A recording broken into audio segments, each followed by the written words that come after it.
స్వాస్థ్యం అంటే మన ఆస్తి. ఇప్పుడు చాలామంది ఏమంటారు? మాకు చాలా ప్లాట్లున్నాయి, మాకు ఫ్లాట్లున్నాయి, కార్లున్నాయి, వెండి ఉంది, బంగారుంది, తర్వాత మేము ల్యాండ్ లార్డ్‌లము, మాకు చాలా బస్సులున్నాయి, లారీలున్నాయి, ట్రాక్టర్లున్నాయంటారు. బైబిల్‌లో అట్లా రాయలేదు. నీ కార్లు ఇవన్నీ కూడా నీకు ఆస్తి అని రాయలే. మన ఆస్తి ఎవరు అనంటే మన పిల్లలే. మన పిల్లలే మన ఆస్తి. చాలా మందికి తెలియదు. ఎప్పుడు కూడా గుర్తుపెట్టుకోండి. ఒకవేళ మీరు పేదవాళ్ళు కావచ్చు, మీకు ఆస్తిపాస్తులు లేకపోవచ్చు. కానీ మన ఆస్తి ఎవరు? మన పిల్లలే. చాలా మందికి ఇది తెలియదు. గుర్తించండి. నీ వెండి, బంగారు అవసరమొచ్చినప్పుడు అమ్ముకుంటావా లేదా? ఆ! ఆ! మీ చేతిలోంచి ఇంగో చేతిలోకి పోతుందా లేదా? ఈరోజు నీకు మంచి బంగారు నగలున్నాయనుకో, మీ చెల్లో లేకపోతే ఎవరినో వచ్చి ఏం చేస్తారంటే, "అక్క నేను పెండ్లికి పోయేసొస్తానక్క" అని చెప్పని తీసుకొని పోయి పెండ్లికి మరి యేసుకొని మళ్ళా వస్తుందా లేదా? ఆ! యేసుకోదా? యేసుకుంటది. దొంగలు పడి దొంగలిస్తారా లేదా? ఆ! ఆస్తుల కోసం కొట్లాడుకుంటారా లేదా బంగారు కోసం? కొట్లాడుకోరా? ఎప్పుడంటే తెలుసా? వాళ్ళ అమ్మ పోయిందనుకో, పిల్లలేం జేస్తారంటే కొడుకులైతే ఏం జేస్తారంటే 4 సెంట్ల కోసం, 2 సెంట్ల కోసం కొట్లాడుకుంటారు. ఎవరు? మగ పిల్లలు. ఆడపిల్లలు ఏం కొట్లాడతారంటే బంగారు నగల కోసం కొట్లాడతారు. ఇంగ చూడు, నాకు ముక్కు పుల్ల గావాలా, గొలుసు గావాలా, గాజులు గావాలి, ఏం కొట్లాడతారంటే ఆడనే కొట్లాడతారు. వీళ్ళేమో బంగారు కోసం కొట్లాడతారు నగల కోసం. వాళ్ళేమో భూమి కోసం కొట్లాడతారు. చూడండి ఎట్లా ఉంటుందో. కదా! కాబట్టి నేనేమంటున్నానంటే ఈ ఆస్తి అనేటువంటిది ఈ వెండి, బంగారాలు చేతి నుండి చేతికి మారిపోతాయి. ఈరోజు నా చేతిలో ఉంటుంది. రేపు ఇంకొకరి చేతిలోకెళ్ళిపోతది. కానీ పిల్లలు ఈరోజు నా చేతిలో, రేపు ఇంకొకరి చేతిలో ఉంటుంది. నాన్నగారు చనిపోయినా కూడా ఏం రాస్తారు? ఇంకొకరి పేరు రాస్తారా? వేరేవాళ్ళ పేరు రాస్తారా అండి? ఏమే పెద్దంటయ్య? ఆ! ఏ రాయి ఇంకొకరి పేరు. మీకు అర్థమైందా? చూడండి. చనిపోయిన వాళ్ళ నాన్న పేరు రాస్తారు. ఇదే మన ఆస్తి. రెండవది, నీకుండేటువంటి వెండి, బంగారము, బర్రెలు, గొర్రెలు, దుడ్డలు, లారీలు, ట్రాక్టర్లు, బస్సులు పరలోకానికి రావు. వస్తాయా? ఎవరు మాట్లాడరే? వస్తాయా బాబు? ఏమ్మా వస్తాయమ్మా? వస్తాయా తల్లే? అక్కడ పరలోకానికి వస్తాయా ఇవి? రావు.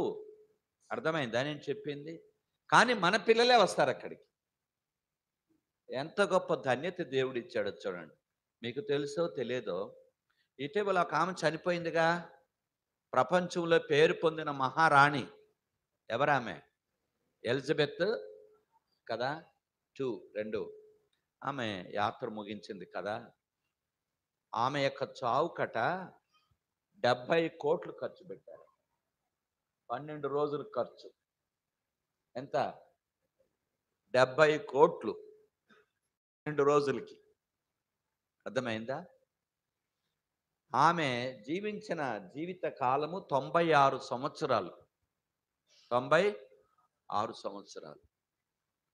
ప్రపంచములో ఉన్నటువంటి ధనవంతురాలైన ఆడవాళ్ళలో మొదటిది ఆమె. ఆమె కంటే ధనవంతులు ఇంకెవరు లేరు ఆడవాళ్ళలో. అర్థమైందా? నేను వాళ్ళ యొక్క మహానగరు బకింగ్‌హామ్ ప్యాలెస్‌కెళ్ళాను. ఆమె రాజనగర్ అది. దేవుడు ఆ తరుణం ఇచ్చాడు. ఆడ మన దేశపు కోహినూరు డైమండ్ అక్కడుంది. కోహినూరు డైమండ్. ఎందుకు చెప్తున్నానంటే ఇంత మహారాణి 35 దేశాలను ఏలింది. ఎన్ని దేశాలు? 35 దేశాలు. Commonwealth countries. ఇప్పుడు మనం ఇండియా అనోడు ఆళ్ళతో ఓయమ్మో అంటారు మనం. అర్థమైందా? 35 దేశాలకు ఆమె ఎవరు? మహారాణి. చాలా మందిలో చెప్పేది గానీ వద్దు. అయితే ఏం చేశారో తెలుసా? ఆమె చనిపోయిన తర్వాత 12 రోజులు సంతాప దినాలు ప్రకటించిన తరువాత ఆమెను భూస్థాపన కొరకు తీసుకొచ్చారు. తీసుకొస్తే ఆమె శరీరాన్ని ఆ గుంతలో సమాధిలో పెట్టక మునుపు ఆర్క్ బిషప్ క్యాంటర్బరీ అంటారు. ఆర్క్ బిషప్ అంటే ఏంటంటే ఈ యొక్క యాంగ్లికన్ చర్చి, ఈ ప్రొటెస్టెంట్ చర్చిలో ఉన్నటువంటి పెద్ద పెద్ద బిషపులకు అందరికీ పెద్ద ఆయన ఆర్క్ బిషప్ అంటారు. మన పోప్ మాదిరి పోప్ వచ్చి రోమన్ క్యాథలిక్ లో ఉంటాడు, ఇందులో ఆర్క్ బిషప్ ఉంటాడు. ఆయన ఒక మాట అన్నాడు తెలుసా మీకు? అది వినండి. ఆ బాక్సులో పెట్టి ఇంకా దించుతారు. దించేటప్పుడు ఏం చెప్పాడు తెలుసా? ఆమె కిరీటాన్ని పక్కన పెట్టండి అన్నాడు. ఆమె కిరీటాన్ని పక్కన పెట్టాలి. ఎవరి కిరీటం? రాణిగారి పక్కన పెట్టండి అన్నాడు. రెండవది, ఆమెకున్న రాజదండం, దాన్ని ఏమంటారంటే సెప్టర్ అంటారు ఇంగ్లీష్లో, పక్కన పెట్టండి అన్నాడు. ఆ రాజదండాన్ని కూడా తీసేశారు.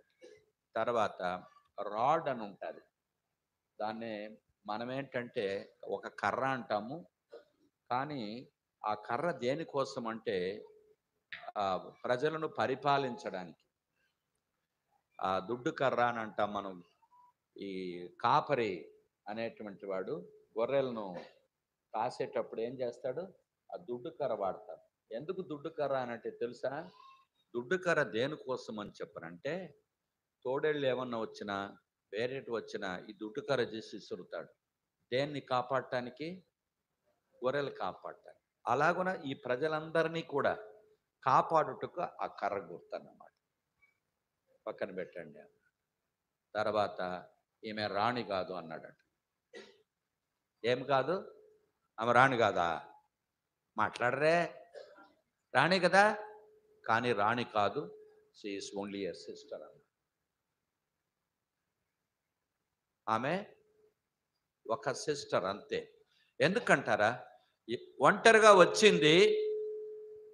ఈ కిరీటం లేదు, ఈ రాజదండం లేదు, ఈ దుడ్డు కర్ర లేదు, ఈ యొక్క విలువైన వస్తువులు ఏం లేవు. ఎట్లొచ్చింది? ఒంటరిగా వచ్చింది. ఒంటరిగా పెడుతున్నాం. రాణిగా రాలేదు, ఒక సహోదరిగా వచ్చింది, అట్లే పెట్టేస్తున్నాం అన్నాడు. ఎక్కడ ఎక్కడ పెట్టేది? సమాధిలో. నీది కూడా అంతే నాన్న, నీది అంతే, నాది అంతే, అందరిది అంతే. ఎవరిని తీసుకుపోతారా? మాట్లాడరే. ఎందుకు ఎగురుతున్నావు?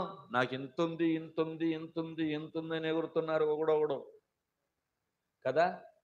నీ దానికోసం నేను కొట్లాడతా, నా దానికోసం నువ్వు కొట్లాడతావు. రారా అంటాం. ఏం చస్తారు చెప్పండి? ఏం చస్తారు? మందిరాలు కొట్టుకొని చేస్తారు, భూముల కాడ కొట్టుకొని చేస్తారు, ఇండ్ల కాడ కొట్టుకొని చేస్తారు, పాటలు పాడే మైక్ కాడ కూడా కొట్లాడుకొని చేస్తారు. మైక్ పట్టుకొని లాగుతూ కూర్చుంటాడు. మీరు చూసారో చూడలేదు కానీ ఒక సేవకుడు ఏంది స్టాండ్ వేసి తిప్పుతున్నాడు.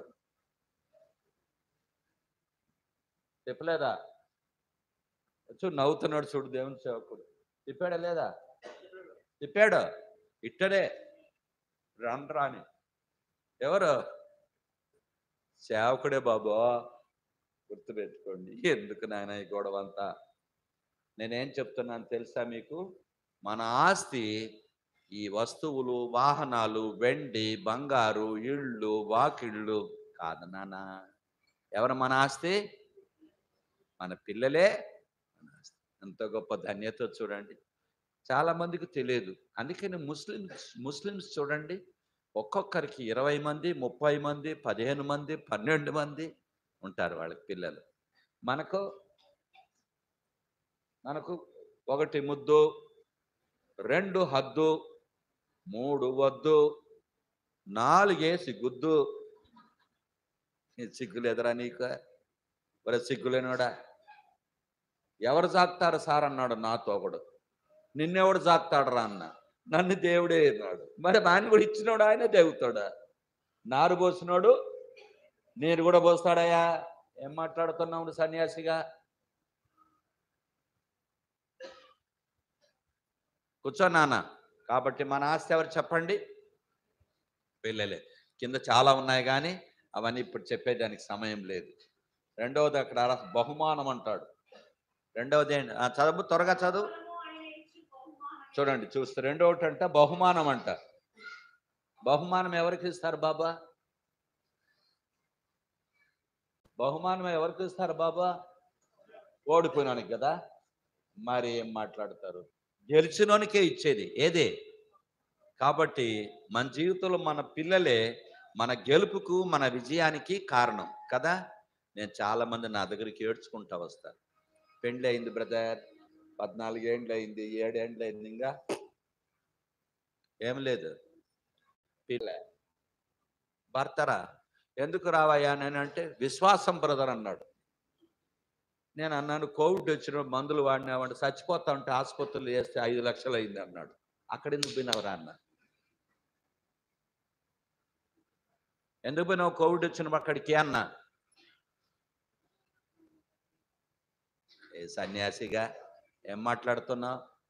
మరి కోవిడ్ వచ్చినప్పుడు ఆసుపత్రికి ఎందుకు పోయినావయ్యా?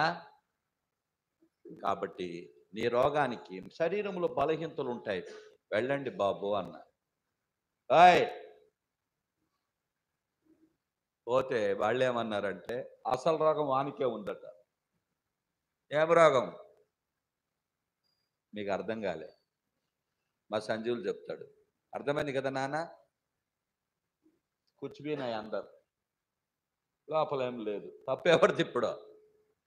ఎవరు మాట్లాడరా? కొడుకుతే తప్పు. ఇప్పుడు ఏం చేయాలా? ఒరే గొడ్డోడు అనాలనా? వానికి రాందాన ఎప్పుడు అనొద్దు. వాళ్ళు తయారు చేసుకున్నారా పాపం? వాళ్ళు తయారు చేసుకుంది కాదు కదా. అది శరీరం దేవుడు అనుమతించాడు. నీ తప్పు కాదు, నా తప్పు కాదు. ఎప్పుడు అనొద్దండి. కాబట్టి గుర్తుపెట్టుకోండి సుమా. ఒకటేమో ఆస్తి, రెండవదేమో బహుమానం, మూడవది కూడా అక్కడ రాసి పెట్టాడు చూడండి. అవన్నీ ఇప్పుడు ధ్యానించడానికి సమయం లేదు, తర్వాత చూస్తాం. మూడవది చూడండి త్వరగా. యవన కాలం మందు పుట్టిన కుమారులు బలవంతుని చేతిలోని బాణముల వంటి బాణములు వంటి వారు. మూడవది ఏంటి అంటే వాళ్ళు బాణాలంట. ఓయమ్మ, ఎందుకురా నాయన బాణాలు అంటే ప్రాణాలు తీయడానికి అన్నాడు. ఇప్పుడు పిల్లలు ఏం చేస్తారండి? మన ప్రాణాలు తీసేస్తారు. కొంతమంది పిల్లలు ఎందుకు పుట్టినారా దరిద్రులో అని ఏడుస్తారు చూడండి. మన ప్రాణాలు తీయడానికి కాదు దేవుడు ఇచ్చింది ఈ బాణాలని. శత్రువు యొక్క ప్రాణాలు తీయడానికి దేవుడు ఇచ్చాడు ఈ యొక్క బాణాలని. ఎవరికి అర్థం కాదు. కాబట్టి గుర్తుపెట్టుకో, దేవుడు మనకు ఈ పిల్లల్ని ఇచ్చింది ఒక ఉద్దేశంతో ఇచ్చాడు. ఎందుకు ఇచ్చాడు? ఎందుకు ఇచ్చాడు? ఎందుకు ఇచ్చాడంటే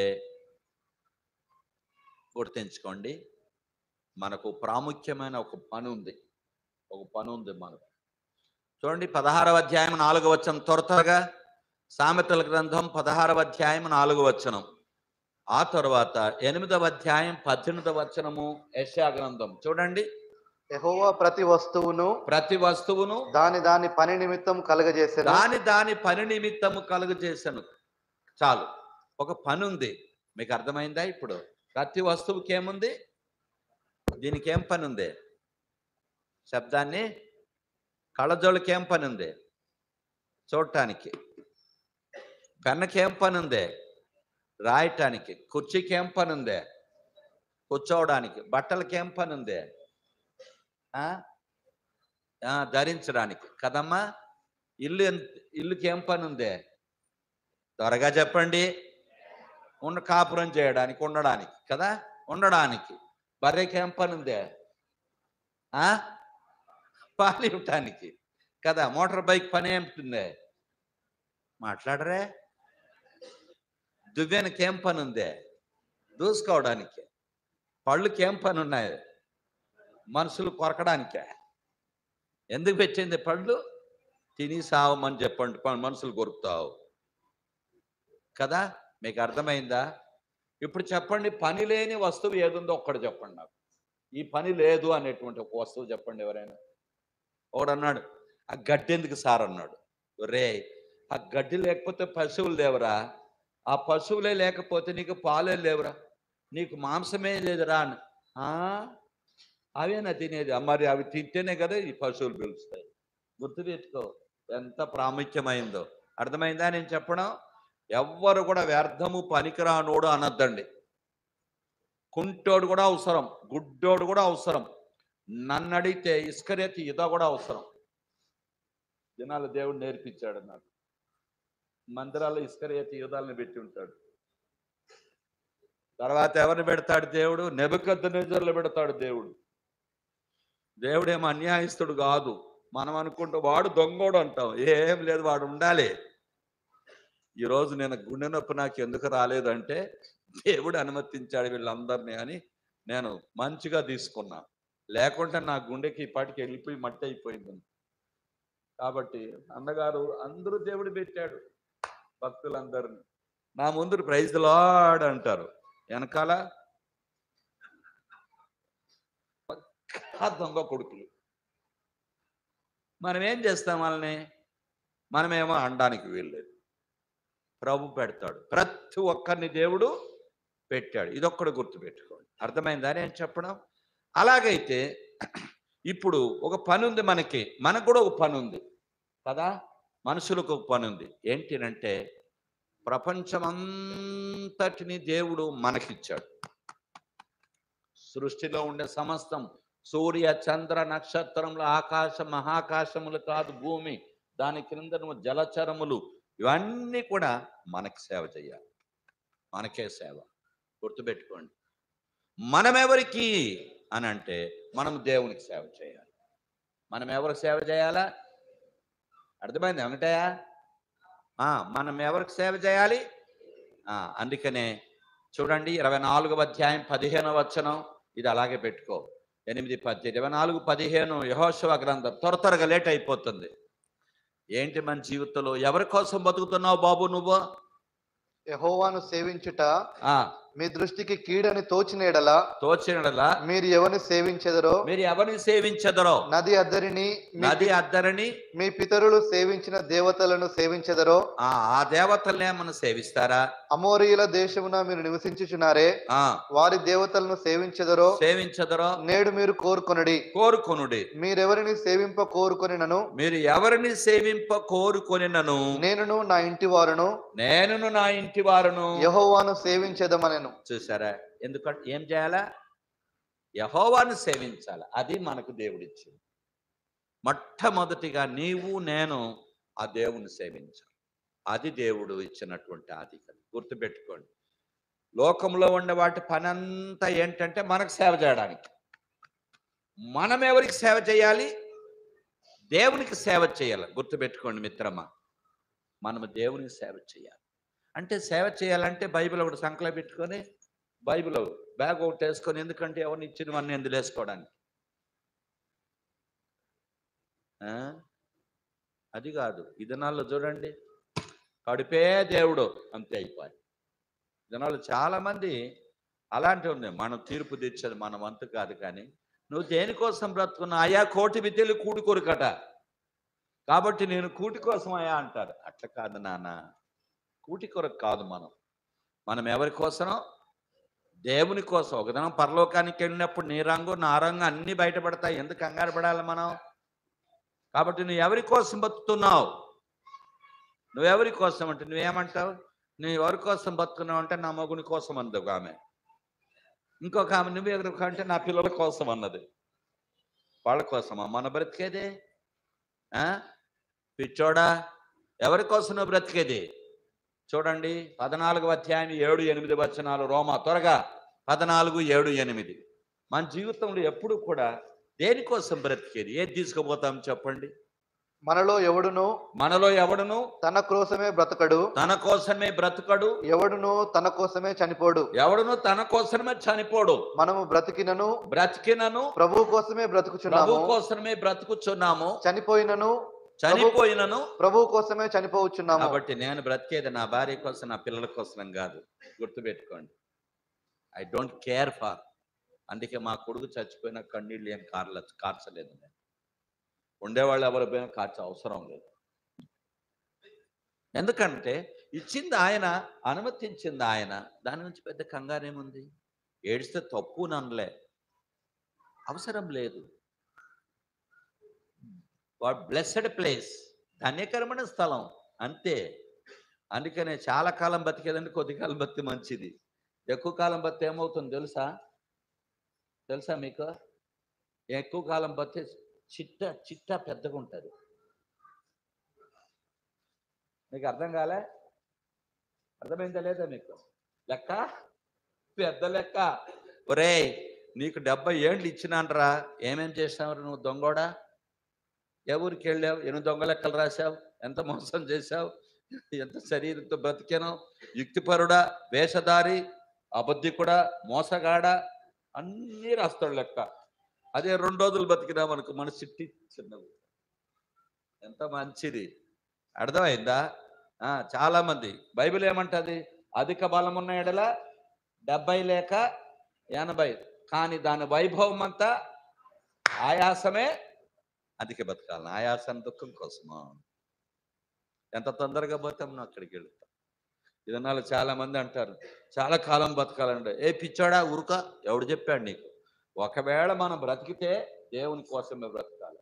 నా మట్టుకైతే బ్రతుకుట క్రీస్తే, చావైతే నాకు లాభం అన్నాడు. గుర్తుపెట్టుకోండి ఎప్పుడే కానీ. లేత బెండకాయలు తీసుకుంటారా? సంతలో ముదురు బెండకాయలు తీసుకుంటారా? ఎవరు మాట్లాడరే? త్వరగా చెప్పండి బాబా. లేత బెండ. మరి నువ్వెందుకు ముదురు ఎంతవరకు ఉన్నావు కదా? కాబట్టి దేవుడు నిర్ణయించిన సమయం. ఆల్ రైట్, చాలు, ఎక్కువ పెట్టుకుని టైం అయిపోతుంది నాకు. గుర్తించి మొట్టమొదటిగా పిల్లలు ఏమవుతారు మనకి? మన ఆస్తి ఒకటి పెట్టుకో చాలు. బహుమానం ప్రాణాలు అవట్ల పండని. ఒకటి మన ఆస్తి వాళ్ళది. రెండవది ఎందుకున్నాం ఇక్కడ మనము? దేవుణ్ణి సేవించడానికి. దేవుణ్ణి సేవించడానికి ఇక్కడున్నది మనం. అది మన ప్రాముఖ్యమైన పని.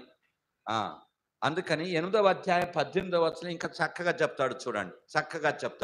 ఇదిగో నేనును యెహోవా నాకు ఇచ్చిన పిల్లలను సియోను కొండ మీద నివసించు సైన్యములకు అధిపతియగు యెహోవా వలని సూచనలు గాను మహత్కార్యములు గాను. అబ్బా, చూస్తారా మీరు? సూచనలుగా ఉండాలి. మనమంతా మహత్కార్యాలకు గుర్తుగా ఉండాలి, బోధకులుగా ఉండకూడదు. ప్రతి వానికి బోధ చేయాలని పిచ్చి. సరే పిచ్చోడా, బైబిల్లో బోధ చేయమనుందా? ఏం బసవయ్య ఉన్నదున్నాడు చెప్పు. ఏమో నాకు తెలియదు అంకుల్ అంటాడు కదా. బైబిల్లో యాకోబు రాసిన పత్రిక 3వ అధ్యాయం మొదటి 2 వచనం చూడండి. ఎందుకో నాకు అర్థం కాదు. ఒక ఆయన సహోదరులారా, నాకు బోధకి ఇస్తే నేను వస్తా, లేకుండా రాను సార్ అన్నాడు. నువ్వు రాందే మంచిది పోయా అన్న. భయమైంది మనకే. ఎక్కడ నాకు బోధ ఇవ్వటాలని నేను రాను అంటాడు. ఒకడు పెద్ద బోధకుడు లేళ్ళాడు, ఇప్పుడు వెళ్ళిపోయినాడు అనుకో. చెప్తున్నా, పిచ్చోళ్ళు బోధ కోసం ఏం ప్రాకులాడతారు, అట్లా పాకులాడతారు. చూడండి నాయన, నా సహోదరులారా బోధకులమైన మనము మరి కఠినమైన తీర్పు పొందుదుమని తెలుసుకొని. అందుకే మేమంతా పడకబట్టి నట్లు బోల్ట్ టైట్ అయిన తర్వాత పోతాం మేము. గుర్తుపెట్టుకోండి, జాగ్రత్త. మీలో అనేకులు బోధకులు కాకుండుడి. ఏనానా? మీలో అనేకులు బోధకులు కాకుండా. మరి నువ్వెందుకు పరిగెత్తి వస్తున్నావు బోధకుడు అనే? యాళ్ళు లేదు కాబట్టి 1 కోటి విద్యలు 1 కోటి కొరకు అన్నట్టు. ఎంత లెక్క చెప్పాలో దేవునికి చూడండి. మీలో అనేక మంది బోధకులు కాకుండుడి. ఏం దేవదానం కమ్మన్నాడా వద్దన్నాడా? మరి మనము ఇంతకాలం అయింది, నాకు కనీసం బోధన ఇచ్చినావు, ఎల్లగొడతా నిన్ను. అర్థమైందా ఇప్పుడు? ఎంత పిచ్చోళ్ళు కదండి. కాబట్టి మన బోధకులు కాకూడదు. ఎవరు కావాలి? మనము సూచనలుగా ఉండాలి. ఎట్లుండాలి? సూచన అంటే అర్థం అంటే మన భాషలో సాక్ష్యముగా ఉండాలి. రా ఇక్కడికి, నీకు సూచన చేస్తాను రా. సూచన చేస్తాను రా నీకు, గుర్తుపెట్టుకోండి. అది మనమందరము కూడా ఏమై ఉండాలి? సూచనగా ఉండాలి. సూచన అంటే అర్థం ఏంటి? సాక్ష్యం. ఇప్పుడు చూడండి, కూర్చో నాన్న, కూర్చో, కూర్చో కొడుక, కూర్చో, అన్నే కూర్చో. చూడండి, మేము ఎక్కడన్నా పోయేటప్పటికి ఏమంటారంటే, మీ ఇంటికాడికి వస్తున్నాం కానీ లొకేషన్ పెట్టు అంట. లొకేషన్ పెడితే అది చూసే సరి చేత కాదు నాకు. ఇంకా ఈ ఈ సెల్ ఫోన్లన్నీ చూస్తామంటే ఇంక చదువు లేదు, పాడు లేదు. అందుకని దేవుడు నాకు అది ఇవ్వలే. ఎట్లా ఎట్లా ఇది చేయాలా, ఎట్లా చేయాలా అనేటువంటి. నా సెల్ ఫోన్ చాలా పెద్దది, 10 రూపాయలకి 20 రూపాయలకి వచ్చేది కాదు అది, కదా. ఇస్తారు పాపం, గిఫ్ట్ ఇస్తారు. ఎందుకు ఇస్తారో ఇస్తారు, దాన్ని ఎట్లా ఆపరేట్ చేసేది నాకు రాదు. నేను కొంటేగా. అయితే నేనేమంటానంటే, మీ ఇంటికాడికి రావడానికి ల్యాండ్ మార్క్ ఏంటి అని అడుగుతాను. ల్యాండ్ మార్క్ అంటే ఏంది నాన్న?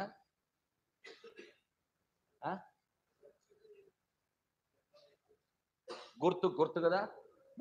హోటలా, పోలీస్ స్టేషనా, ఆసుపత్రా, మీకు అర్థమైంది? అట్లాంటివి అయితే బాగా గుర్తుంటాయి, ఎవరికి అందరికీ బాగుంటాయి. అందుకని గుర్తు చెప్పు నాయన అని అంటాను. ఒకడుండలే, అంకుల్ స్ట్రైట్గా రా, రైట్కి తిరుగు, లెఫ్ట్కి తిరుగు, మళ్ళా రైట్కి తిరుగు. అరే సన్యాసిగా పా మాట్లాడుతుంది. ఇవన్నీ ఎన్నిసార్లు తిరగాలి నేను? ఎన్నిసార్లు తిరగాలరా భయ్యా? అందుకని గుర్తు చెప్పు ఒకటి, ల్యాండ్ మార్క్ ఒకటి చెప్పు. అర్థమైందా నేను చెప్పింది? చాలాసార్లు తిట్టేస్తాను నేను వాళ్ళని. అంకుల్ కొంచెం రాదు, 100 అడుగులు వచ్చిన తర్వాత లెఫ్ట్కి తిరుగు అంటాడు. ఎన్నిసార్లు తిరగాలి నేను? అందుకే అట్లా కాదు. ఎట్లా చెప్పాలి? గుర్తు ఒకటి చెప్పు. ఏంటంటే, అదిగో బిఎస్ఎన్ఎల్ ఆఫీసా, పోలీస్ స్టేషనా, లేకుంటే ఆసుపత్రి, గవర్నమెంట్ ఆసుపత్రి, బాగా అందరికీ తెలిసిన అది చెప్పు. ఏదన్నా హోటలా ఒకటి చెప్పు, కరెక్ట్గా చెప్పు అని. అది ఆ గుర్తు పట్టుకొని వెళ్ళిపోతా. నీకు అర్థమైందా నేను చెప్పడం? అర్థమైందా? అరే భయ్యా, నువ్వు నేను ఎట్లుండాలి దేవునికి? గుర్తుగా ఉండాలి. బోధ కాదు, బోధ ఎగిరేది కాదు, దూకేది. చూడు నేను ఏం పాడతానో చూడు, నేను ఏం బోధ చేస్తా. అరే నీ బోధ ఎవడికి కావాలి రప్పించోడా? ఒకడంట, నేను పాడినట్లు పాడతావా నువ్వు అన్నాడు. నా చేత కాదు బాబు అన్న. ఎవరనుకున్నావు నువ్వు అన్న. ఎవరనుకున్నా నేను అన్నాడు. నువ్వెవరో నాకేం తెలుసు, నువ్వే చెప్పి. నీ కోకిల అన్నాడు. ఓబ్బో, కోకిల మాదిరి పాడతావా? మంచిది నాయన, నాకు కోకిల మాదిరి పాడే చేత కాదు. కూర్చోరా, నువ్వెవరు అని చెప్పనంటే, నేను గాడిద అన్నా. నేను గాడిద, కోకిల అన్న. గాడిద అంటాం కదా, మనం తిడతాం కదా. దేవుడు గాడిదని చేసింది పాడడానికి కాదురా పనికిరానోడా. గాడిదని చేసింది పాడడానికా? ఎవరు మాట్లాడరే? ఎందుకు బాబు గాడిదని చేసిందే? మొయ్యడానికి, అది పాడటానికి కాదు. సన్యాసిగా గాడిదని చేసింది దేనికి? మొయ్యటానికి. కోకిలను చేసిందే పాడటానికి. ఇప్పుడు బస్తా తీసి కోకిల మీద ఏమవుతుందో? సన్యాసిగా తలకాయల మీద లేకుండా మాట్లాడుతున్నావు. దేవుడు ఎవరెవరిని పెట్టింది వాళ్ళ దానికి కదా. ముక్కు ముక్కే, కన్ను కన్నే, చెవి చెవే, పన్ను పన్నే, చెయ్యి చెయ్యే, కాలు కాలు. చూడు దేవుడు ఒక్కొక్కదాన్ని పెట్టాడు. ఎప్పుడే కానీ ఎవరిని తృణీకరించదు. నేను పెద్ద హీరోని అనద్దు, పెద్ద హీరో అనద్దు. దొంగోడవు నువ్వు. ఈ దినాల్లో ఉన్నారు, ప్రసంగం బోర్డు చేస్తాం మేము ఇక్కడ నుంచి, కానీ వెనకాల చూస్తే మా అవన్నీ ఉంటాయి సరుకుని కదా. అందుకనే జీవితంలో నువ్వు నేను బోధకులు కాదు కావాల్సింది, ఏముండాలి? సూచనలుగా ఉండాలి. అందుకే దేవుడు ఏమన్నాడు? 1:8 ఏమన్నాడు? అపొస్తలుల కార్యాల్లో చూడండి ఎలా ఉంటుందో మంది. ఈ దినాల్లో చాలా మంది అలా ఉంటారు. ఇప్పుడు మీరు ఎక్కడున్నారు? ఇక్కడ ఉన్నారు. ఇప్పుడు మమత ఉంది, ఇది మమత బిడ్డ. సామండ్డే రైట్. ఇప్పుడు నువ్వు, మీరిద్దరు, మీ బాబు కదా నాన్న. దేవుని చిత్తమైతే ఇంకా దేవుడు ఇస్తాడు. ఆయన డౌట్ పడుతున్నా అనొద్దండి. అర్థమైందా?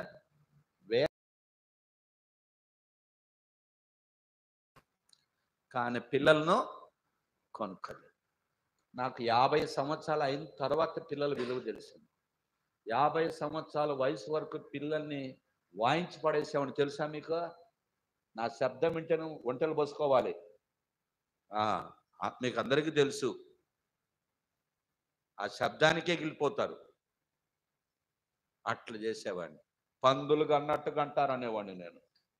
ప్రభు నన్ను క్షమించాడు.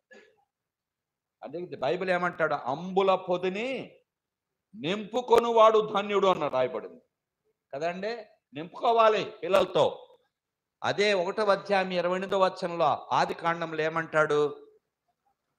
మీరు ఫలించి అభివృద్ధి చెంది విస్తరించి భూమిని నిండించి దానిని లోబర్చుకొనుడి. మరి దాన్ని అట్లా చేయంటారు అంటే ఒకటి ముద్ద సన్యాసిగా తప్పు నాన్న.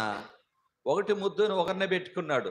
వాడు 11 సంవత్సరాలు అయిన తర్వాత లారీ కింద పడ్డాడు, పోయేవాడు.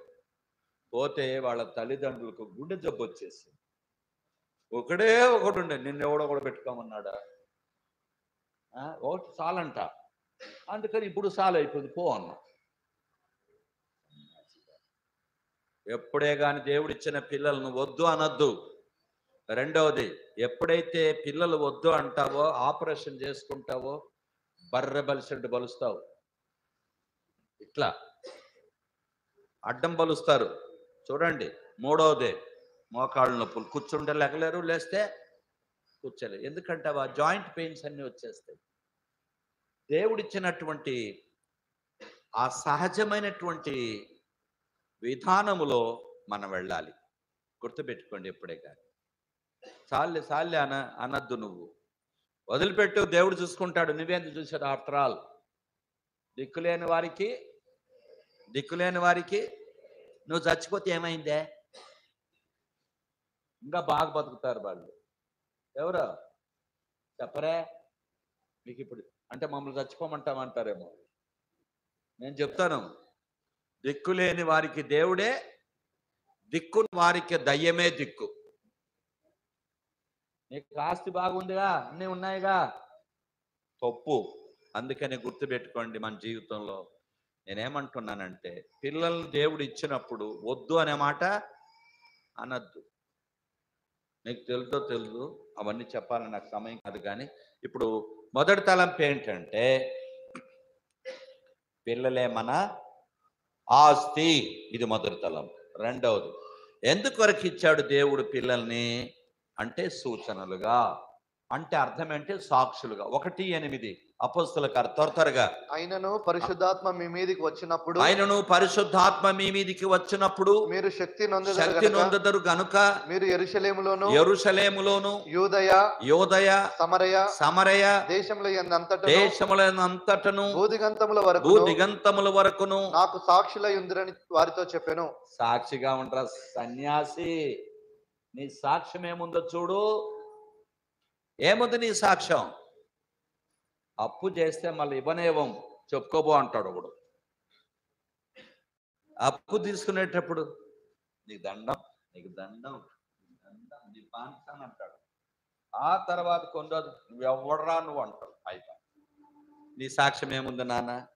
నువ్వు అప్పు చేసినావు, ఎవరికైనా అప్పు ఇస్తున్నావా? ఆ అప్పు తిరిగి పే చేస్తున్నావా? నీ సాక్ష్యం ఏముంది? ఏంటి నీ సాక్ష్యం? నోరు ధరిస్తే అబద్ధమంతా చూపుతావు నువ్వు. ఏ రోటికాట పాట పాడతావు, ఏ ఎండకు ఆ గొడుగు పడతావు. గుళ్ళేకి వస్తావు, బాగా పాట పాడతావు. బళ్ళేకపోతావు, బాగా తాగుతావు. అది నీ సాక్ష్యం. వేషధారివి, పక్క వేషధారి నువ్వు జీవితంలో. ఊసర బిల్లి మాదిరి రంగులు మారుస్తావు. నిన్ను బట్టి ఎవరు వస్తారు గుడికి? నిన్ను బట్టి ఎవరు వస్తారా గుడికి? చెప్పండి. ఇదనాల బోధలు జోరుగు చేస్తాడు.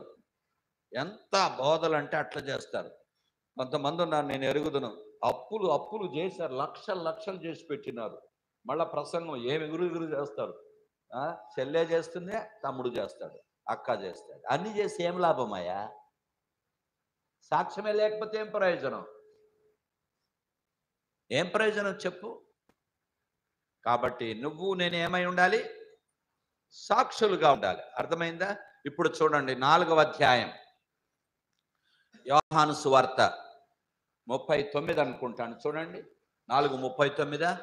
నేను చేసినవన్నీ నాతో చెప్పెనని సాక్ష్యం ఇచ్చిన స్త్రీ యొక్క మాటను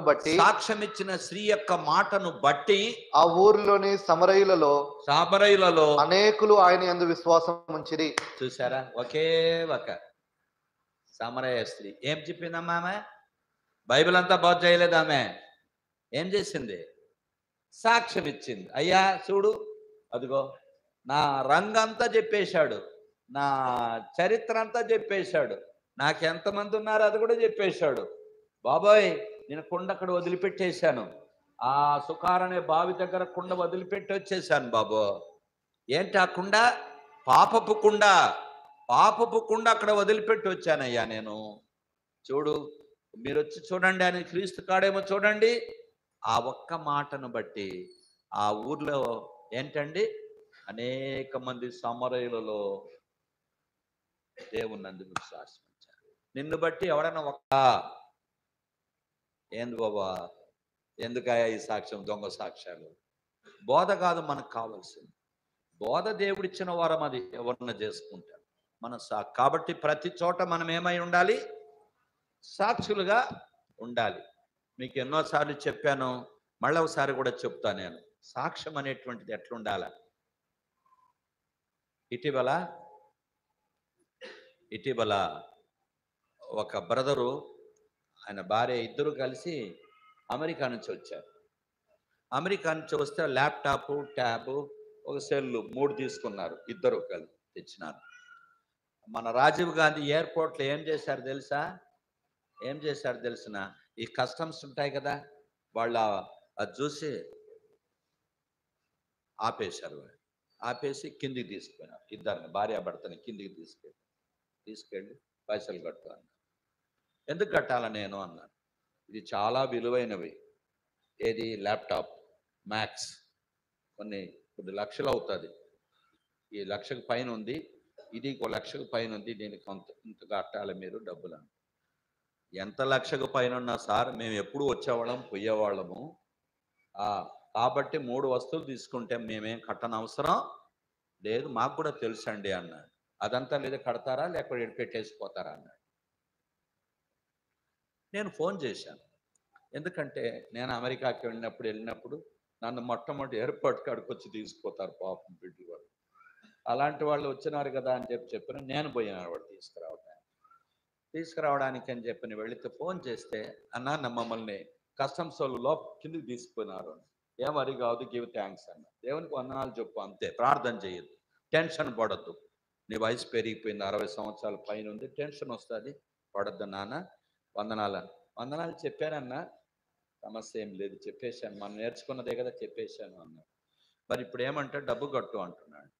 ఎవరో ఆ ఆఫీసర్. అప్పుడు ఈయన అన్నాడంట, ఎవరు? ఆ బ్రదరు ఏమన్నాడంటే,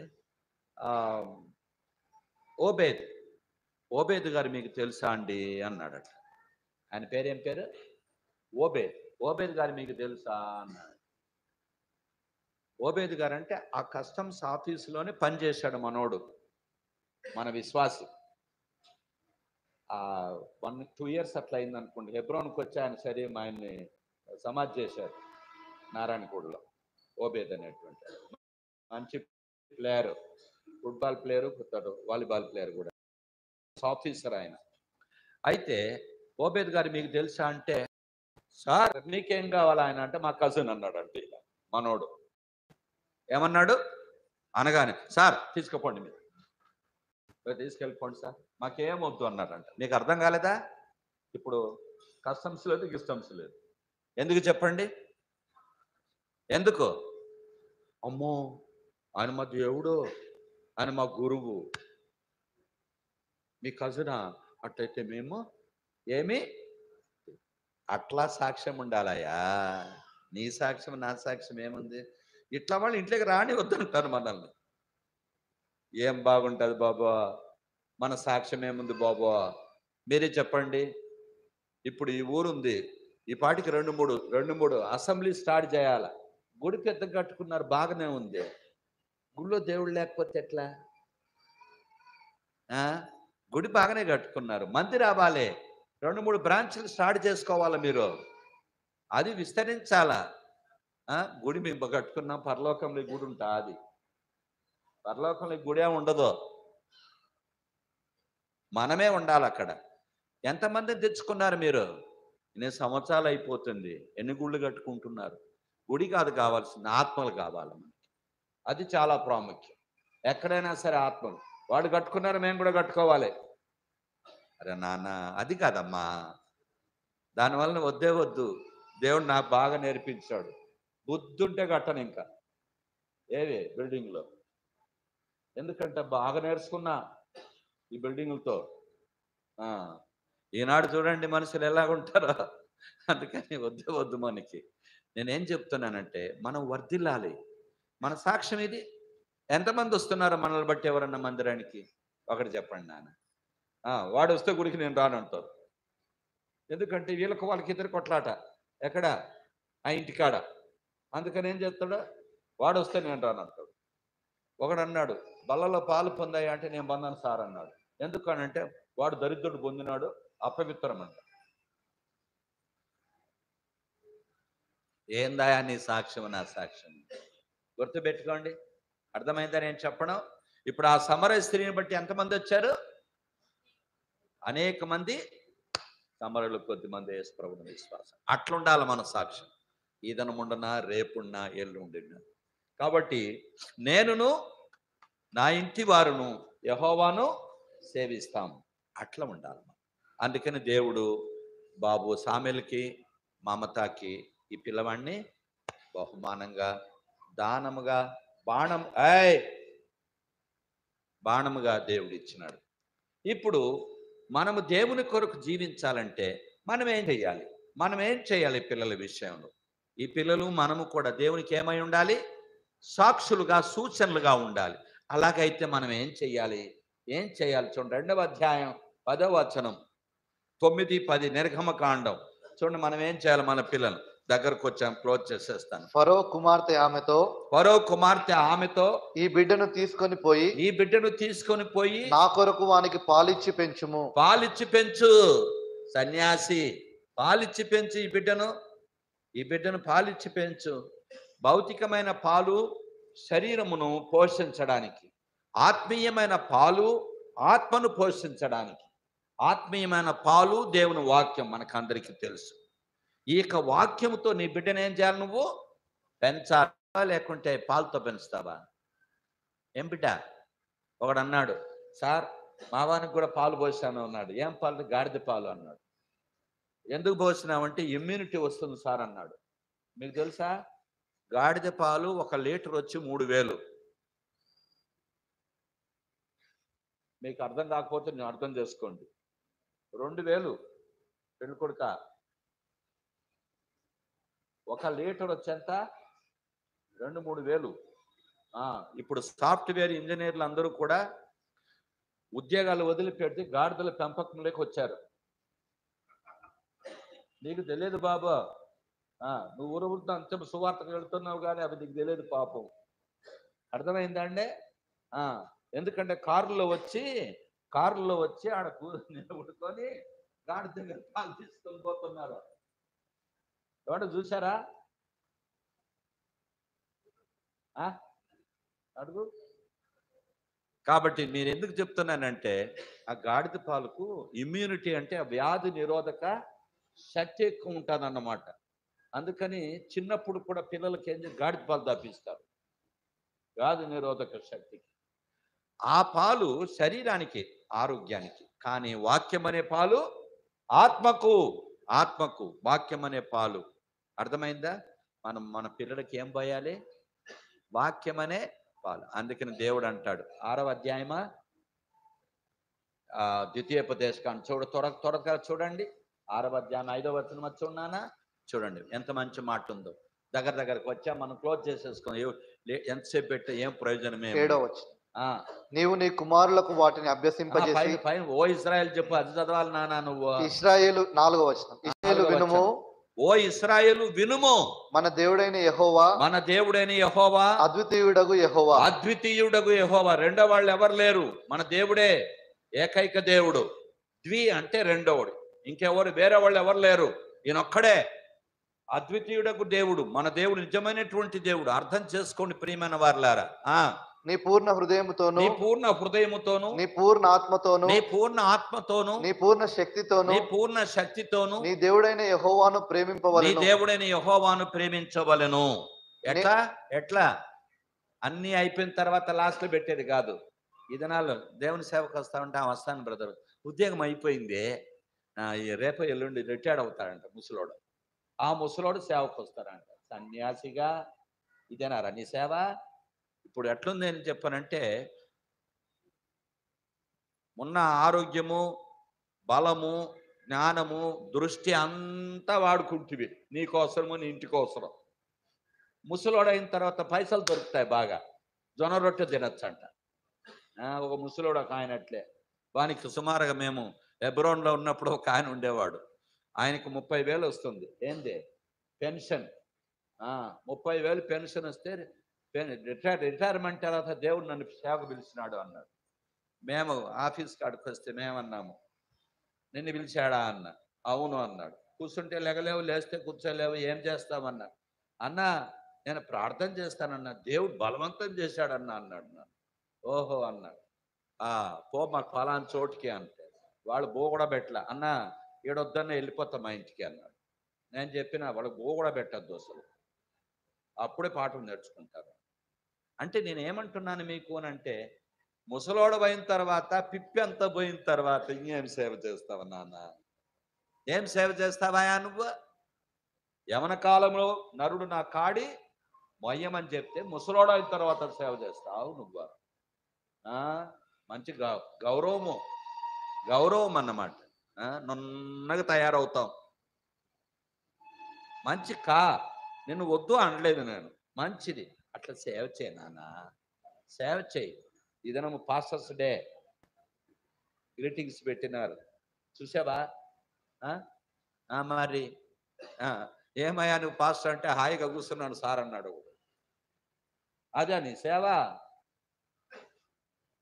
కాబట్టి నేనేం చెప్తున్నాను మీకు అంటే, నీ పూర్ణ హృదయముతో, నీ పూర్ణ ఆత్మతో, నీ పూర్ణ బలముతో, నీ పూర్ణ శక్తితో దేవుణ్ణి సేవించాలి కదా.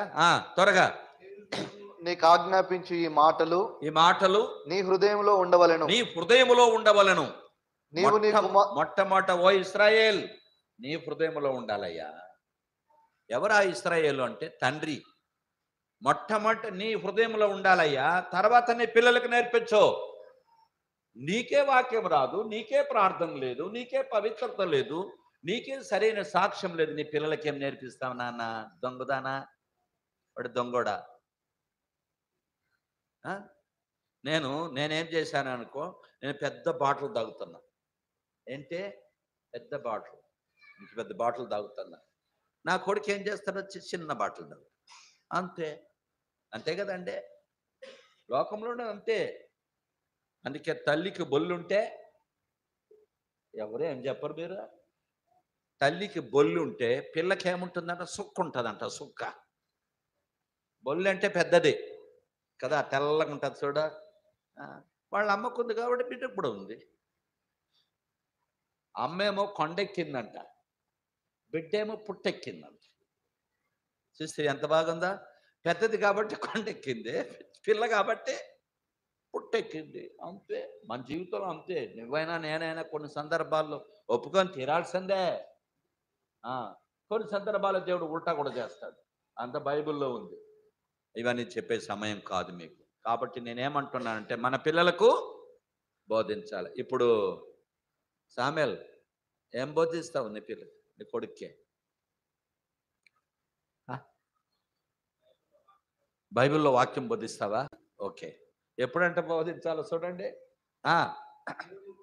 వాటిని అభ్యసింపజేసి నీ ఇంట కూర్చుండునప్పుడు త్రోవను నడుచునప్పుడు పండుకొనున్నప్పుడు లేచినప్పుడు వాటిని గురించి మాట్లాడవలను. వాక్యం గురించి మాట్లాడమంటే కూర్చున్నప్పుడు, లేచినప్పుడు సెల్ ఫోనే. నేను కూడా చూడు మాట్లాడి అంత అయిపోతుంది. అందుకని ఛార్జర్ పవర్ ఛార్జర్ ఇది పెట్టుకునే పోవాలి నేను, లేకుంటే అయిపోయి అవుట్. ఏం చేయాలా? ఫోన్లు చేసి నా ప్రాణం తీస్తారు. చెవులు కూడా సరిగ్గా వినపడకుండా పోయినాయి. అట్లా అయిపోయింది. అర్థమైందా? 24 లేచినప్పటి నుంచి 5 గంటలకే లేపుతారు. పోయి పండుకునేదే 3 గంటలకే పొద్దున. 5 గంటల కదా ఫోన్ మాట్లాడకపోతే మా ఫోన్ ఎత్తారండి మీరు, అది మళ్ళా కేసు. మన ఫోన్ చేసిన ఆయన ఎత్తడి వెంటనే ఏం రిసెప్షనిస్టా నేను? సన్యాసిగా 24 గంటకి ఏం పని లేదా నాకు? కాబట్టి నేనేమంటున్నానంటే మన జీవితంలో ఈ ఫోన్ అవి కాదు, కాఫీలు పక్కన పెట్టండి. పొద్దున్న లేచిన స్టాండింగ్ మిర్రర్ నువ్వు చూసేది, లేచిన వెంటనే మంచిగా పూసుకో, ఫెయిర్ అండ్ లవ్లీ కదా. అది కాదు, మొట్టమొదటి నువ్వు మాదిరికరంగా ఉండు. నువ్వు ప్రార్థన చేయి. బిడ్డలకు నేర్పించు. నువ్వు మోకరిస్తే వాళ్ళు మోకరిస్తారు. నేను ఇటీవల ఒక ఇంటికి వెళ్ళానంటే చాలా సిగ్గేసింది నాకు. ఎంత సిగ్గు అంటే అంత సిగ్గేసింది. ఎందుకు తెలిసిన? వాళ్ళకు తల్లి కుక్క 3 కుక్కలు 4 ఉన్నాయి. తల్లి కుక్క ఉంది, 3 పిల్ల కుక్కలు ఉన్నాయి. అందులో తల్లి ఏదో పిల్ల ఏదో కనుక్కోలేరు. ఒకే కలర్ వైట్, ఒకటే కలర్. మీరు అంటే నా ఎంబడి రానే చూపిస్తాను. అయితే నేను పోగానే ఆ 4 కుక్కలు చెయ్యి ముందు కాలు ఇట్లా అన్నాయి. ఇదేంట్రాబా నా మీదకి వస్తుంది లేరు అనుకున్నా. అయితే ఇట్లా అన్నాయి. 4 అంటే ఇట్లా అన్నాయి. నేను అక్కడికి వెళ్ళిన తర్వాత ప్రార్థన చేస్తామని మోకరిస్తే ఇట్లా చూస్తున్నాయి. అవి కూడా మోకరించినాయి. ఏవే? కుక్కలండే. కుక్కలు మోకరిస్తే ఇటు కావాలరా, కలెక్టర్ కావాలంట. సిగ్గులేదు నీకు? అది కాదు నువ్వు నేర్పించేది. ఇదనాలో చాలా మంది పిల్లలు, నా కొడుకు ఇంజనీర్, నా కూతురు డాక్టర్. ఎవడికి రా పిచ్చోడా? నువ్వు డాక్టర్ అయితేనే యాక్టర్ అయితే ఎవడికి కావాలండి? నీవే కాదు, లోకంలో ఉన్న వాళ్ళందరూ డాక్టర్లు యాక్టర్లు బోళ్ళ మంది ఉన్నారు రా రే. నీకేం తెలుసు? నేను దునియా తిరిగినో అని చెప్తున్నా మీకు. డాక్టర్లు అయితే ఏముంది? హిందువులు డాక్టర్ లేరా బాబా? ఏం బాబా నేను చెప్పిన లేదా? మరి నువ్వేంటి పెద్ద పుణింగో? మా కొడుకు డాక్టర్, నేను డాక్టర్ అయితేమే యాక్టర్ అయితేమే. దేవుడు లేకపోతే వేస్రా భాయ్. అన్నిటికంటే కూడా మించినటువంటిది దేవుని సేవ, రాయల్ మినిస్ట్రీ. దానికంటే మించింది ప్రపంచంలో లేదు. అడక్క తిన్నా పర్వాలేదు, కష్టపడినా పర్వాలేదు, పస్తున్నా పర్వాలేదు, దేవుని సేవించడానికంటే మించిన లేదు. అది అర్థం చేసుకోవాలి. చాలా మందికి తెలియదు అసలు అది. కాబట్టి నేనేం చెప్తున్నాను మీకు అంటే, లోకరీతిగా డాక్టర్లు కావాలి, ఇంజనీర్లు కావాలని ప్రయాసపడవద్దు. మళ్ళా చెప్తున్నా నేను. కానీ పిల్లలకు బోధించు. ఏం బోధించాలా? కూర్చున్నప్పుడు, లేచినప్పుడు, పండుకున్నప్పుడు, దొరవ నడిచినప్పుడు దేవుని గురించి చెప్పు బిడ్డ. అది నేను అంటున్నా. అందుకని ఈ దేవుని గురించి నువ్వు చెప్పావనుకో, ఇంకంతకంటే ఏమొద్దు, వేరేది ఏమొద్దు. ఆ చదువు ఇది రెండవది. డోంట్ వరీ అబౌట్ చదువుల గురించి. ఇదనాలో చాలా ఎగురుతా కూర్చుంటారు సన్యాసిగాళ్ళు. చదువు అంటే నేను ఎందుకని నీ చదివినోని కంటే ఎవడ మేలో చెప్పరే? సాకలోళ్ళు మేరు. తెలుసా ఎందుకు చెప్పారు అది? బాబ్ జోన్స్, స్టీవ్ జాబా? ఇంజనీర్లు ఉన్నారా ఇక్కడ? స్టీవ్ జాబ్ అనేది ఎవడంటే ఈ ఐఫోన్ కొనుక్కున్నాడు. ఎవరో స్టీవ్ జాబ్ అనేటువంటి ఐఫోన్ కొనుక్కున్నాడు. ప్రపంచంలో ఉన్నటువంటి ధనవంతుల్లో ఒక్కడు ఆయన. ఎవరో స్టీవ్ జాబ్ అని. 55 సంవత్సరాలకు క్యాన్సర్ వచ్చి చచ్చిపోయాడు. ఆయన గురించి మీకు చెప్పే సమయం నాకు లేదు. ఏం గర్వించాడో అట్లా గర్వించాడు. లాస్ట్కి ఏం చెప్పాడు అవన్నీ చెప్పుకుంటే సమయం ఉండదు. వదిలిపెట్టేశాను. బిల్ గేట్స్ ఉన్నాడు. ఆ బిల్ గేట్స్ ఏం చదివినాడు? Steve Job 10th class dropper, 10వ క్లాసు ఫెయిల్ అయిపోయినాడు. బిల్ గేట్స్ అనేటువంటి ఆయన ప్రపంచంలో ఈ సాఫ్ట్వేర్ ఇంజన్ ఇదన్నమాట కనుక్కున్నాడు.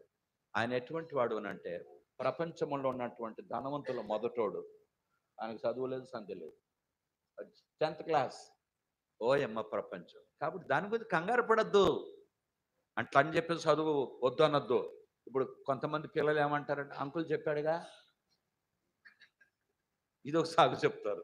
అట్లా కాదు. నేనేం చెప్తున్నాను మీకు అంటే, మొదటి స్థానం ఎవరికి ఇవ్వాలి? దేవునికి ఇవ్వు. నీ పిల్లలు మొట్టమొదటి. అందుకనే 4వ వచనం 3వ యోహాను పత్రిక టకార అయిపోయింది. త్వరగా, నాకు ఎక్కువ టైం అయిపోతుంది. ఇట్లా చెప్తుంటే ఇట్లా అవుతుంది. గుర్తుపెట్టుకో నాన్న. నా పిల్లలు సత్యమును అనుసరించి నడుచుకొనుచున్నారని వినుట కంటే నాకు ఎక్కువైన సంతోషము లేదు. నా పిల్లలు దేన్ని అనుసరిస్తున్నారు? సత్యాన్ని అనుసరిస్తున్నారు. చాలు. నా కొడుకు డాక్టర్, నా కొడుకు కలెక్టర్, నా కొడుకు వాషింగ్టన్, నీ కొడుకు వాష్రూమ్. యేసుక్రీస్తు ప్రభును నా పిల్లలు అనుసరిస్తారు. మాకు ఇంకేమొద్దు. ఎప్పుడైతే యేసుక్రీస్తు ప్రభును మనం అనుసరిస్తాం, కొలస్సీ 2:8 చూడండి. ఇది గుర్తుపెట్టుకో. మొదటి స్థానము దేవునికి నీ పిల్లలను దేవుని యందు భయభక్తులు కలిగి పెంచు బిడ్డ. డాక్టర్ కాదు, యాక్టర్ కాదు, ఇంజనీర్ కాదు. అది 2వ స్థానం. మొదటి స్థానం నీ పిల్లలను దేవుని కొరకు పెంచు బిడ్డ. 2:8 చూడమ్మా. ఆయనను అనుసరింపక, కొలస్సీ నాన్న, కొలస్సీ 2:8. ఆయనను అనుసరింపక, 2:5 ఆయన యందు బుద్ధి జ్ఞానములు ఎన్నో వచ్చాను బిడ్డ?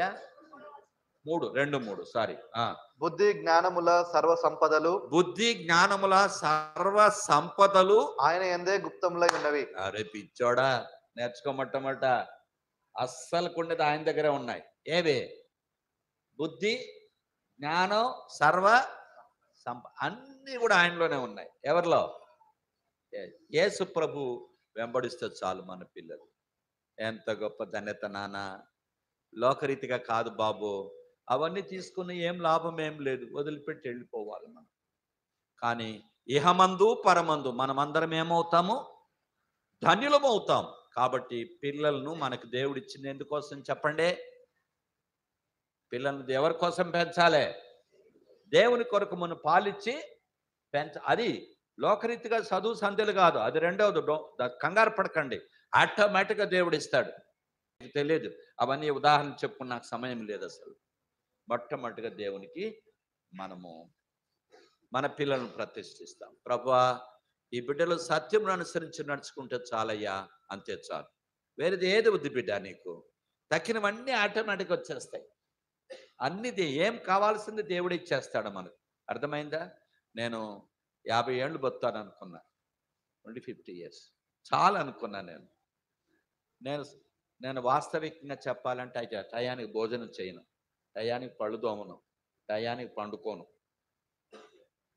ఒకడు అన్నాడు, ఎక్కడైనా పోవచ్చు కానీ నీ ఎంబడి రాకూడదు అన్నాడు ఒకడు. మీకు చెప్తా, కథలు చాలా ఉన్నాయి. అవన్నీ ఇప్పుడు నాకు సమయం లేవు. అర్థమైందండి నేను చెప్పేది? కానీ దేవుడు కనికరం గల దేవుడు. ప్రభా, ఎందుకు నా వయసు 73 తీసుకొచ్చావు? ఏంది ఇది అని అడిగితే, అరే అది నీదేం కాదులేరా సన్యాసి అన్నాడు. మరి ఎట్లా ప్రభా అంటే, నేను ఇక పని అప్పగించిన పని అయ్యేంత వరకు నిన్ను వదిలిపెట్టాను. 2వది, నా పని అయిన తర్వాత నీ పని పడతా. ఏం పని పడతావంటే, నట్లు బోట్లన్నీ టైట్ చేస్తా. ఏడ ప్రభా అంటే, పడకబట్టించా అన్నాడు.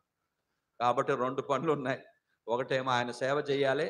సేవ చేసేసిన తర్వాత నా సేవ చేస్తాడు ఆయన. ఏంటి? టైట్ చేసి. అర్థమైందా సారు? నా భాష అర్థమైందా నాన్న? కాలేదా? అర్థమైందండి మీకు చెప్పేది? కాబట్టి దేవుడు ఏంటంటే, నాకు అప్పగించిన పని నేను పూర్తి చేయాలి. అందుకని దేవుడు ఆయుష్కాలాన్ని పొడిగిస్తాడు. కూర్చోబిడ్డ, కూర్చోండి అమ్మా. మంచిది, థ్యాంక్ యూ. అయిపోయింది. అర్థమవుతుందా నేను చెప్పడం? కాబట్టి మనము మన పిల్లలు సత్యాన్ని అనుసరిస్తే చాలు. ఎప్పుడే కానీ. అందుకని దేవుని మందిరంలో పిల్లలు పెరగాలి. దేవుని మందిరంలో వాయిద్యాలు నేర్చుకోవాలి. దేవుని మందిరంలో తపలాలు కొట్టాలి, కీబోర్డులు కొట్టాలి, ఊడ్చాల పిల్లలందరూ, ఆడపిల్ల మగపిల్లలు వచ్చేసి టాయిలెట్లన్నీ శుభ్రం చేయాలి. మన తల్లిదండ్రులు మన పిల్లలకు నేర్పించాలి ఇవన్నీ. ఓ మందిరానికి వెళ్ళి బిడ్డ బంధువులు పనిచేసిరా అని నేర్పించాలి. అట్లా కాదు, బిడ్డ బిర్యానీ ఉంది తినేసి రాబా, ఇది నేర్పిస్తావా నువ్వా? మొట్టమొదట దేవుని బిడ్డలైన తల్లిదండ్రులు పిల్లలకు నేర్పించాలి. పో మందిరంలో పో, పనిచేసిరా, ఇచ్చేసిరా అది నేర్పించు. తినేది కాదు నేర్పించేది. ఇది నాలో అంటాడు, రేపు ఇచ్చాడా నీకేం తెలుసు. కాబట్టి ఈ రోజు నుంచి ఏం బాబు డాడీ పంపిస్తావు,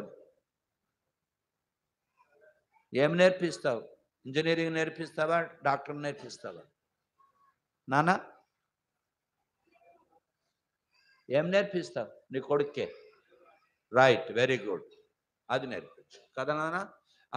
అయితే నీ కొడుకు నేర్పించాలంటే నీకు ఉండాలన్నా వద్దా? అందుకని అన్నాడు. 5వ వచనం చదివేసి మనము ఒక 5 minutes చెప్పి క్లోజ్ చేస్తారు. గుర్తుపెట్టుకోండి బిడ్లారా, మీరందరూ వచ్చారు, మీరేం కంగారు పడకండి.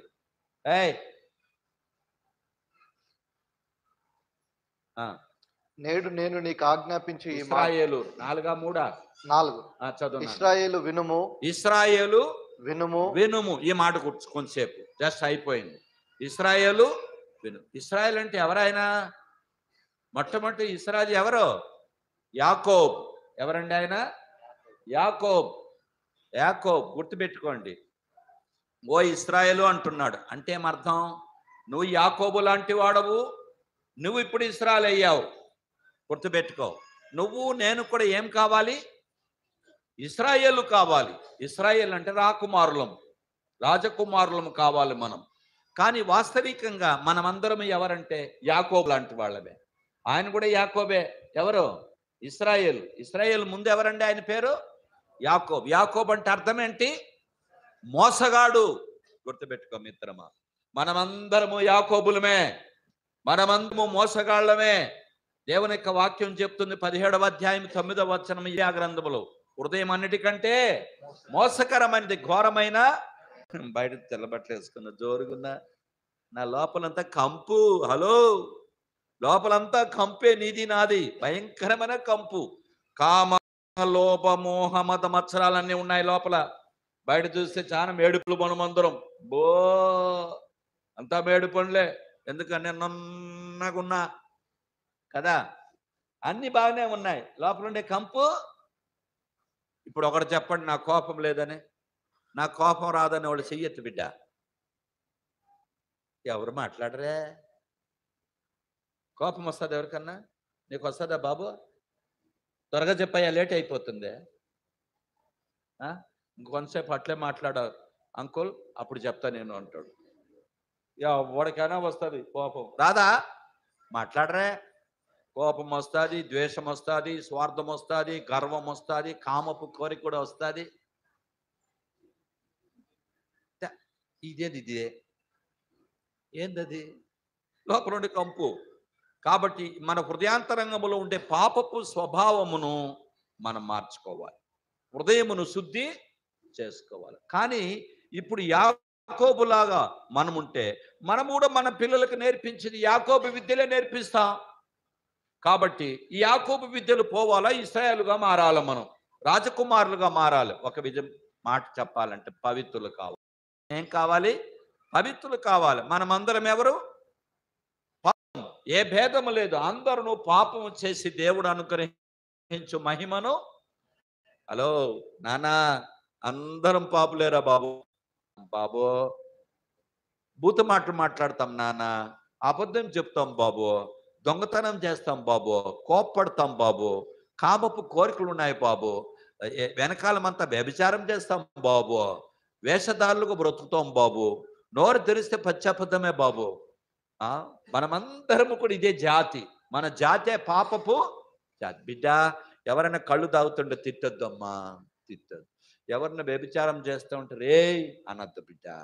అట్లా వ్యభిచారం చేస్తున్నాం అనొద్దు, దొంగతనం చేస్తున్నాం అనొద్దు, దొంగ అబుద్ధి కూడా మోసం అనద్దు బిడ్డ. యేసుక్రీస్తు ప్రభు దగ్గరికి పాపములో పట్టబడినటువంటి స్త్రీని తీసుకొచ్చారు కదండి. అయ్యా బాబు, మా ధర్మశాస్త్రం చెప్తుంది పాపములో పట్టబడినటువంటి స్త్రీని రాళ్లతో కూడా చంపమని చెప్తుంది, నువ్వేమంటావు అని అంటే ఆయన అన్నాడు యేసయ్య, మీరు ఎవరిలో పాపం లేదో వాళ్ళు రాయేయండ్రా అంటే ఎవడు, అందరూ పాపులే. రెండవది అమ్మా అన్నాడు, ఇక పాపం చెయ్యొద్దు అని. అమ్మ అన్నాడా, ఓసే అన్నాడా, ఏ వ్యభిచారి అన్నాడా? ఈ దినాల్లో మనం ఏం చేస్తామంటే వ్యభిచారిరా అది కూడా పోతా ఉంది చూడరా, వెనకాల కూర్చొని పోతా ఉంది చూడరా, ఆ కారులో పోతా ఉంది చూడరా, వాడు చూడరా అంటాం. వద్ద నాన్న అట్లా అన్నది. నాకంటే తీర్పు తెచ్చినోడు ఎవడు లేడు సామాన్యం చెప్పాలంటే. పొట్ట కోసేసేటమండి నేను. ప్రభు అన్నాడు డోంట్ డూ దాట్. యవనస్తులుగా ఉండి బోధ చేశావు, గుర్తుపెట్టుకో. వాళ్ళు బయట చేస్తారు, నువ్వు లోపల చేస్తావరా తలంపులతో సన్యాసిగా. కాబట్టి మన లోపల ఉండే పాపపు తలంపులను కామ క్రోధ లోభ మోహ మదమత్సరాలు ఎవరు తీసేసుకోలేము నాయన, తీసేసుకో. వాడేమో మొరిగే కుక్క, వీడేమో ముచ్చు కుక్క, రెండే భేదాలు అంతే. ఆ కుక్క ఏం చేస్తుందే, మరుగుతుంది. ఈ కుక్క ముచ్చిది, పిక్కలు పడుతుంది. కొన్ని శబ్దాలు చేయ కుక్కలు తెలుసా మీకు? వాటిని ఏం కుక్కలు అంటారా? ముచ్చు కుక్కలు అంటారు. ఈ ముచ్చు కుక్కలు ఏం చేస్తాయండి, చిన్నగా పోతాయి, పిక్కలు పడతాయి. మొరిగే కుక్కలు కరవు, అవి మొరగ్గానే మనం జాగ్రత్త పడతాం కదా. అట్లా కొద్దిమంది బయట పాపం కళ్ళు సారాయి చుట్ట బీడీ చేస్తుంది, ఇట్లా అంటారు పాపం కదండి. ఇట్లనే అంటారు వాళ్ళు. ఈ తాగనోళ్ళు ఉండలా, ఒరే ముచ్చుకోక నీ లోపల అన్నీ ఉన్నాయిరా, అన్ని లోపల ఉన్నాయి. ఈ లోపల ఉండే పాపపు స్వభావాన్ని మనం మార్చుకోలేం మిత్రమా. మీరు దానం చేసినా, లేక పూజలు చేసినా, తీర్థయాత్రలు చేసినా, మతాలు మార్చుకున్నా, బాప్తీసాలు తీసుకున్నా, బైబిల్ చదువుకున్నా, మనము ప్రార్థనలు చేసుకున్నా, పుట్టుకతో వచ్చిన పాపము పోదు. గుర్తుపెట్టుకోండి, ఈ పాపం పోదు. మనలో ఉండే స్వభావం అనేది మారదు మిత్రమా, మారదు. మీరు చూడండి, ఎవరైనా చెప్పండి, గుడికి వస్తున్నాం కదా, కొట్లాడేది మానేశామా, కోపం మానేశామా, అబద్ధం మానేశామా, యుక్తి వేషధారణ మానినామా మనము? అన్నీ ఉన్నాయి మన దగ్గర. వాడు అన్నాడు, సార్ గుడిలో గుడి మాట, బడిలో బడి మాట అన్నాడు. ఏం చెప్పాలి? ఈ మాట అంట నీ సాక్ష్యం ఏముంది నాన్న? చూడండి, ఆ ఓబేద్ అనేటువంటి చనిపోయినా కూడా దేవుడు ఆయన ద్వారా ఎంత అద్భుతమైన కార్యం సాక్ష్యం వచ్చి చూడండి, అంతా ఇచ్చేశారు వాళ్ళు.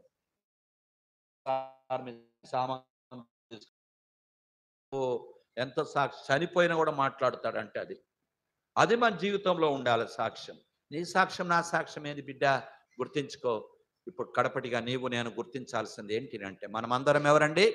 యాకోబు అంటేమి మోసగాళ్ళం. మన దగ్గర అంత మోసం ఉంది. పుట్టుకతోనే పాపంలో పుట్టి పాపాన్ని తీసివేసుకోలేము. పాపము తీసివేసుకోలేకపోతే పాపం వలన వచ్చే జీతం, అందుకే చచ్చిపోవాలి. ప్రతి ఒక్కరూ చావాలి. అమ్మ ఎవరన్నా ఉన్నారా? సావనోళ్ళు ఉన్నారా బిడ్డ? ఉన్నారా? ఎవ్వడు లేడు. పాస్టర్ గారు చావాలే, ముల్లా గారు చావాలే కదా, పూజారి చావాలే. గుర్తుపెట్టుకోండి, చావరా? మాట్లాడరే? అందరము చచ్చిపోయే వాళ్ళమే. చచ్చిపోవడానికి కారణం ఏంటంటే పాపం. ఈ పాపాన్ని తీసేసుకుంటే చావు ఉండదు బిడ్డ, చావు ఉండదు. ఈ పాపాన్ని తీసివేసుకుంటే పవిత్రులం అవుతాం, రాజకుమారులం అవుతాం, రాజు పిల్లలం అవుతాం, ఇశ్రాయేలులం అవుతాం. కాబట్టి పాపాన్ని తీసివేసుకోవాలంటే మన చేత కాదు. పుట్టుకతో వచ్చిన పుట్టుమచ్చ పోతుందా బిడ్డ? పుట్టుమచ్చ పోతుందమ్మా? చెప్పండి రా బిడ్డ. అయిపోయింది. ఒక ఆయన అన్నాడు, అయిపోయింది అని చెప్పారు, రాత్రి చేసినవే అన్నాడు. మరి ఏం చేయాలి? మళ్ళీ ఇంకా నువ్వు చెప్తే కదా. కాబట్టి గుర్తుపెట్టుకోండి, ఏంటినంటే ఈ యొక్క పాపపు స్వభావం పోదు బిడ్డ. వేప చెట్టుకు చేదుపోతుందిరా? వేప చెట్టుకు చేదుపోతుందా బిడ్డ? మీరు ఏం చెప్పరమ్మా?